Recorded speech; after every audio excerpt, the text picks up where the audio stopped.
Otro tipo de exudado es el exudado purulento, es decir, aquel que tiene abundante contenido de pus.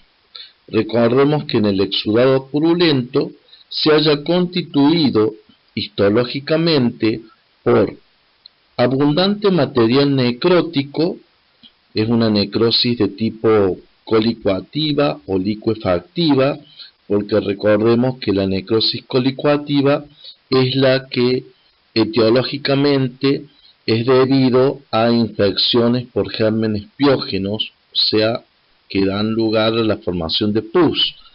Y en la patogenia, en el mecanismo, es producido por una lisis celular. También el exudado purulento contiene abundantes células, abundantes leucocitos, polimorfonucleares neutrófilos, muchos de los cuales se hayan destruidos o degradados.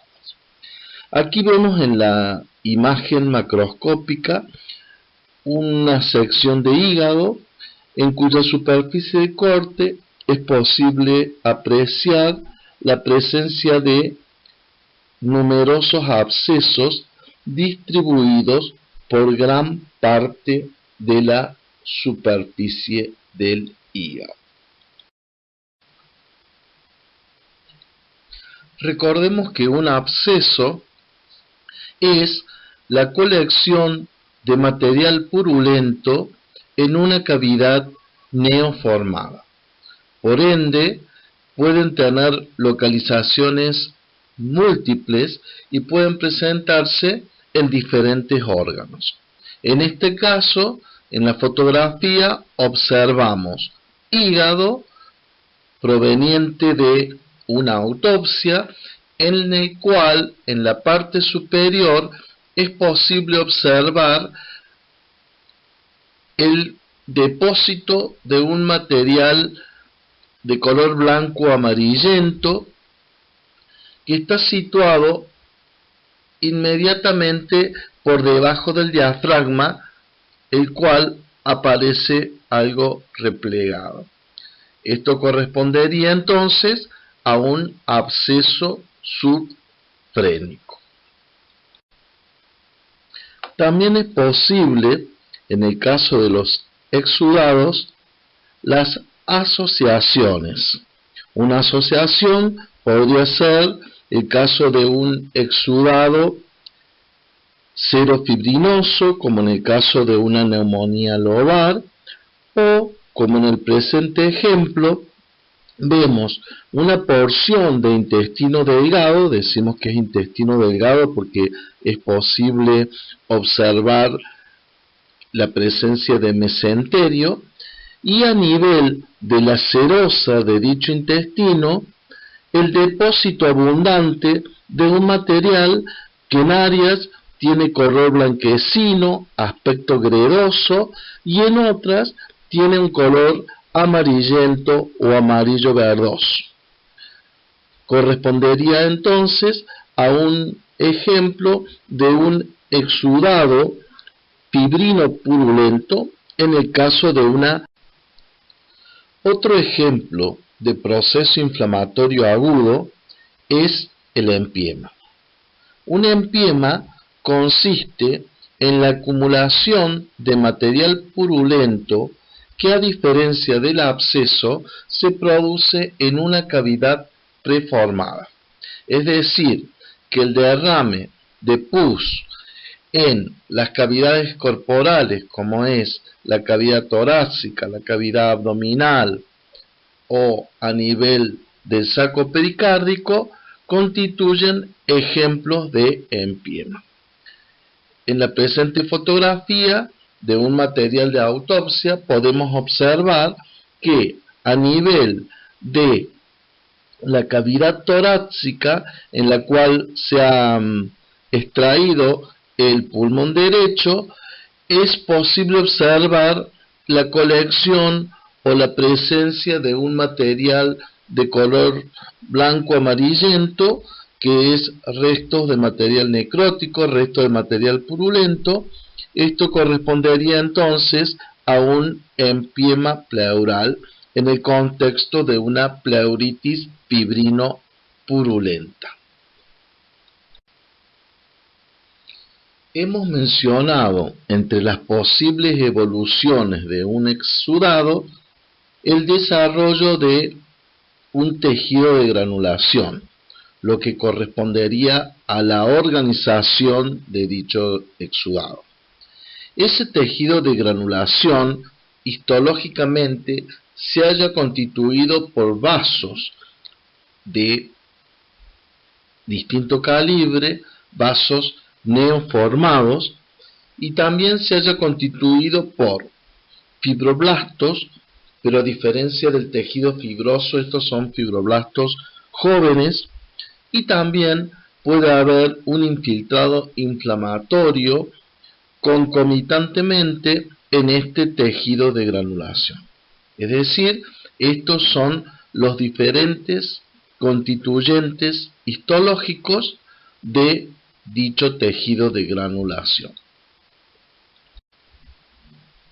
Vamos a ver ahora procesos en los cuales se produce una pérdida de sustancia. Entre ellos debemos mencionar las erosiones versus las úlceras. ¿Qué es una erosión? Una erosión es una pérdida de sustancia superficial que en el caso de la piel no atraviesa la membrana basal, y en el caso de las mucosas del tubo digestivo no atraviesa la muscularis mucosae. En este caso vemos estómago que siempre se abre por la curvatura mayor, aparece así desplegado como en alas de mariposa, y vemos, o nos llama la atención en la mucosa, por una parte la pérdida de los pliegues, que eso podría verse por ejemplo en el caso de una gastritis crónica. Pero esta gastritis tiene además un importante componente agudo debido a la presencia de numerosas erosiones que se hallan diseminadas por gran parte de la superficie mucosa. Las erosiones, a diferencia de las úlceras, suelen ser más frecuentemente múltiples y, como dijimos anteriormente, superficiales. Una úlcera, a diferencia de la erosión, es una pérdida de sustancia o una excavación que suele atravesar la muscular de la mucosa en el caso del tubo digestivo o la membrana basal en el caso de la piel, y por ende para su cicatrización es necesario la participación de un tejido de granulación que posteriormente puede evolucionar a una fibrosis. Es por ende que con motivo de ello pueden quedar secuelas. Si estamos en el tubo digestivo, una de esas secuelas puede ser una estenosis, o sea, la disminución en la luz de un órgano hueco. Aquí en la fotografía es posible observar una úlcera localizada a nivel duodenal, y hay características macroscópicas y endoscópicas que ya vamos a ver para distinguirlo, por ejemplo, de un proceso neoplásico ulcerado. Esto es una úlcera péptica benigna. En este caso, en una vista más aproximada, podemos ver la excavación, la úlcera, que presenta, como vemos, bordes sobrelevados, regulares y un fondo más bien limpio.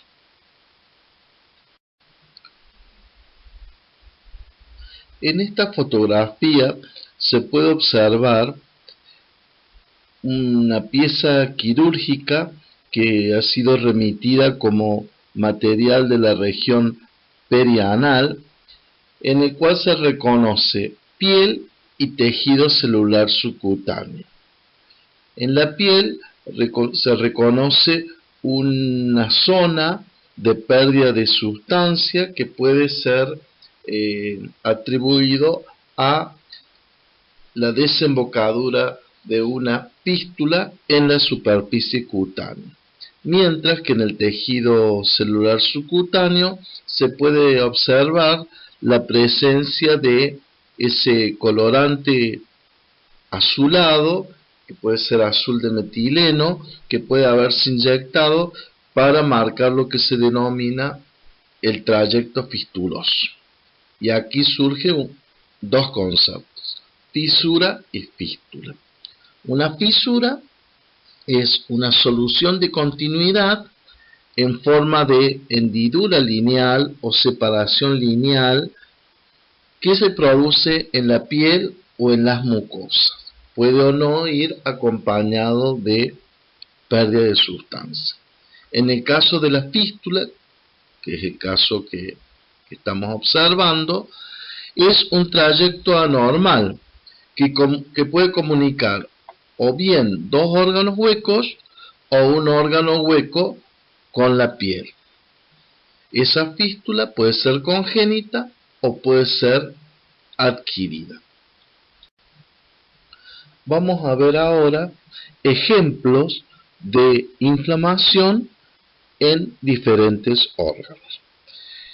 Aquí tenemos o estamos en presencia de un apéndice secal, en el cual se reconoce también la presencia del meso apendicular. Un apéndice que aparece algo elongado, hinchado, tumefacto y cuya superficie serosa presenta un color rojizo. Esto podría ser atribuido o podría ser la macroscopía característica de una apendicitis aguda o en un estadio más bien incipiente.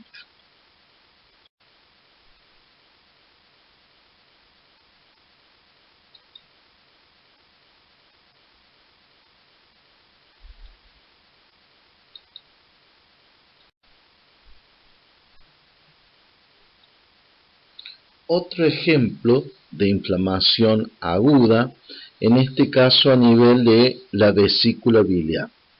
Lo que estamos observando es la macroscopía de una vesícula biliar que ha sido remitida al laboratorio, una pieza operatoria que en la superficie mucosa presenta la pérdida de las características normales de la mucosa, perdido lo que llamamos el aterciopelado característico de la mucosa normal. Y en lugar de ello, presenta numerosas zonas de ulceración, ese material de color amarillento que pueden corresponder a focos de necrosis y las áreas negruzcas a frecuentes zonas de hemorragia. Llama también la atención, y ahí está marcado por la flecha, el engrosamiento de la pared vesicular que puede ser debido a el edema de la misma. Esto correspondería a una forma de colecistitis denominada necrohemorrágica.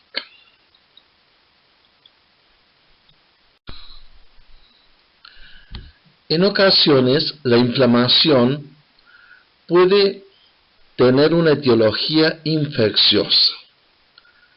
Puede ser producida por diferentes tipos de microorganismos. Los agentes implicados pueden ser bacterias, virus, hongos o parásitos. En el presente caso, se observa una sección, un fragmento de esófago en el cual es posible apreciar que la mucosa es irregular, anfractuosa, debido a la presencia de numerosas placas blanco-amarillentas, que son la expresión macroscópica de una infección micótica denominada candidiasis. Esta infección es producida por un agente denominado Candida albicans y se produce más frecuentemente en pacientes inmunodeprimidos. Ahora vamos a ver procesos inflamatorios de origen infeccioso de etiología bacteriana, aquí en este caso afectando al pulmón. Esto corresponde a una consolidación exudativa del pulmón que puede afectar a lóbulos enteros o gran parte de un lóbulo en lo que denominamos una neumonía lobar. En la fotografía se observa un corte de pulmón que revela en la parte superior un aspecto francamente congestivo, con áreas de color negruzco correspondiente a focos de antracosis. La pleura aparece engrosada, que puede ser debido a un proceso de pleuritis, mientras que en la parte inferior vemos que el parénquima pulmonar no presenta el aspecto normal y muestra una coloración amarillenta y un aspecto más consolidado en relación al resto del parénquima. Esto es lo que llamamos, o que en clínica se denomina, un bloc neumónico. Histológicamente, la neumonía lobar se caracteriza por la presencia de un exudado de tipo fibrinoleucocitario que, como se observa en la fotografía, llena los espacios alveolares. Y también en la parte superior puede observarse uno de los fenómenos iniciales del proceso inflamatorio, como es la vasocongestión. La neumonía se caracteriza porque cursa en diferentes periodos.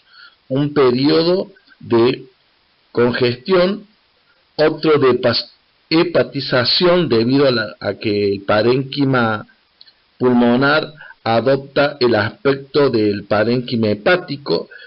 Entonces se denomina hepatización primero roja, después hepatización gris y finalmente llega el periodo de resolución.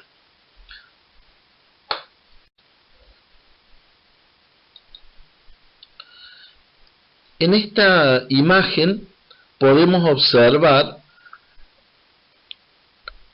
un lóbulo pulmonar que muestra focos diseminados y múltiples, también de aspecto consolidado. Esto correspondería a una bronconeumonía, que a diferencia de la neumonía afecta al pulmón en forma diseminada y suele ser bilateral. Los antiguos decían que en la bronconeumonía, más que verse, se palpa, porque pueden palparse muchas veces en el material de pulmón de autopsia focos más consolidados correspondientes a este proceso. Histológicamente, el exudado que caracteriza a esta afección es un exudado de tipo purulento, que no solo llena los espacios alveolares, sino que podemos encontrarlo en el interior de bronquios y bronquíolos, como se observa en la presente figura. Hemos hecho alusión en las posibles evoluciones de una inflamación aguda hacia la cronicidad, hacia el desarrollo de una inflamación crónica, con instauración de fibrosis. Esa fibrosis puede traer aparejado complicaciones o secuelas que en el caso de un órgano hueco podría producir, por ejemplo, una estenosis, es decir, una disminución de la luz. En el caso que estamos observando, vemos un segmento de intestino delgado. Decimos intestino delgado porque es posible ver mesenterio, y a nivel de la serosa llama la atención, la serosa peritoneal, que la misma se presenta con un franco aspecto congestivo. Y otra cosa que llama la atención es la presencia de bandas fibrosas que se establecen entre asas intestinales. Esas bandas fibrosas corresponden a lo que se denominan sinequias, que pueden desarrollarse secundariamente a una peritonitis, como es el caso presente, o también pueden ser secundarias a la manipulación quirúrgica, que puede traer como consecuencias en el postoperatorio el desarrollo de las mismas.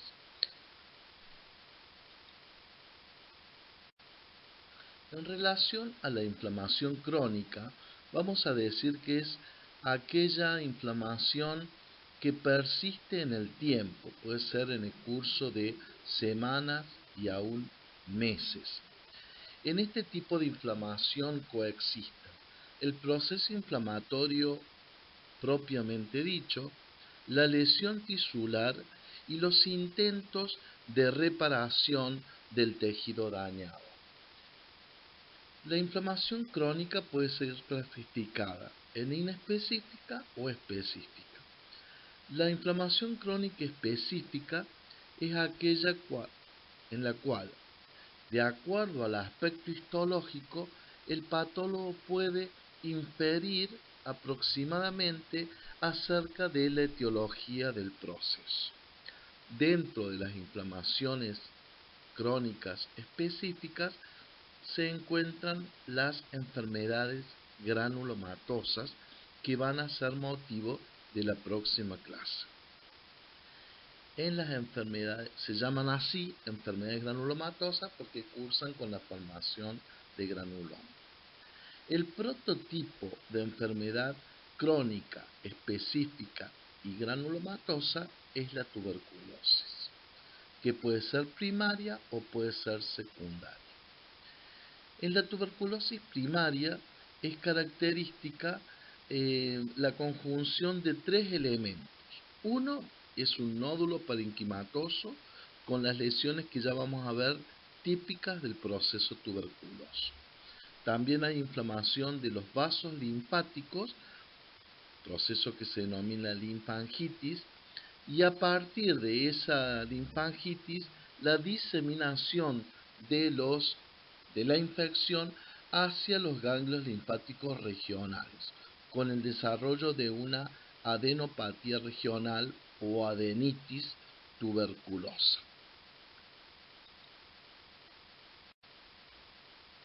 Cuando uno observa las lesiones características de esta tuberculosis, vamos a ver que la misma cursa con la formación de granulomas.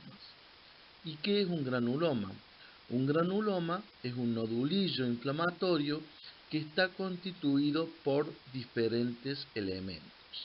En su constitución entran macrófagos modificados que reciben el nombre de células epitelioides por su semejanza o su apariencia similar a células epiteliales, que son las más redonditas que vemos aquí en la imagen histológica.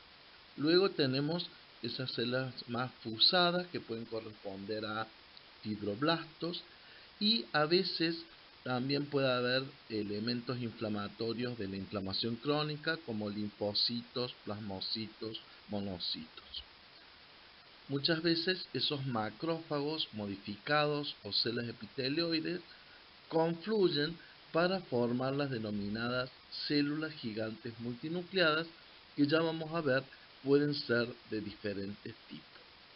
En la imagen que estamos observando se ven tres células gigantes multinucleadas con diferente disposición de dichos núcleos.